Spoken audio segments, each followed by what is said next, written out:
I'm too tired to go on with this story. I'm too tired to think about where I am. Here is a different story, a better one. This is the story of what happened to Moira. Aunt Lydia called Janine into her office. Then Aunt Lydia told her the story. Moira had raised her hand to go to the washroom during exercises, and she had gone. Aunt Elizabeth was on washroom duty. She stayed outside the washroom door as usual. Moira went in. Aunt Elizabeth, the toilet is overflowing. Can you fix it? It was true that the toilets sometimes overflowed. Unknown persons stuffed wads of toilet paper down them to make them do this very thing.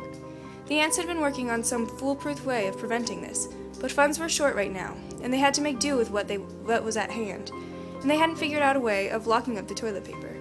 Possibly they should keep it outside the door on a table, and hand each person a sheet or several sheets as she went in. But that was for the future. It takes a while to get the wrinkles out of anything new.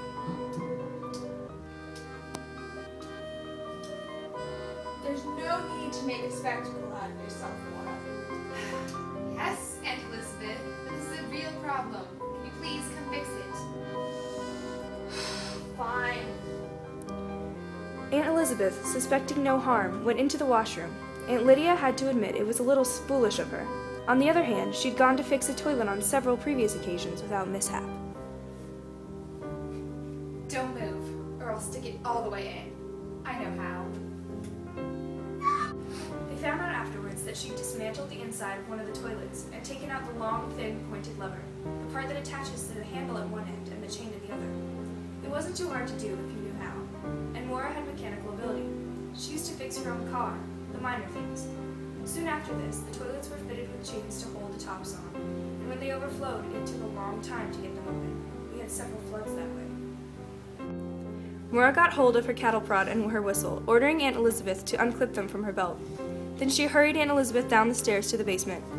They were on the second floor, so there were only 2 flights of stairs to be negotiated. Classes were in session, so there was nobody in the halls. They did see another aunt, but she was at the far end of the corridor and not looking their way. Aunt Elizabeth could have screamed at this point, but she knew Moira meant what she said. Moira had a bad reputation. Moira took Aunt Elizabeth along the corridor of the empty lockers, past the door to the gymnasium, and into the furnace room.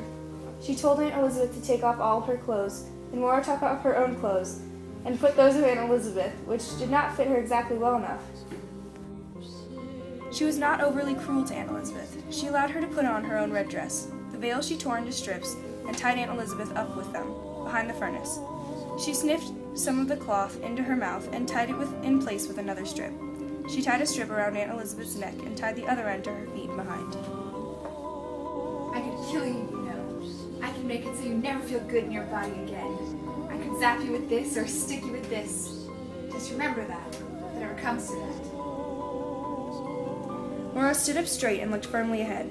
She drew her shoulders back, pulled up her spine, and compressed her lips. This was not our usual posture.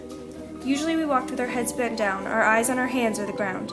Moira didn't look much like Aunt Elizabeth, even with the brown wimple in place, but her stiff-backed posture was apparently enough to convince the angels on guard, who never looked at any of us very closely, even and perhaps especially the aunts, because Moira marched straight out the front door and, bearing of a person who knew where she was going, was saluted, presented Aunt Elizabeth's pass, which they didn't bother to check, because who would affront an aunt in that way, and disappeared.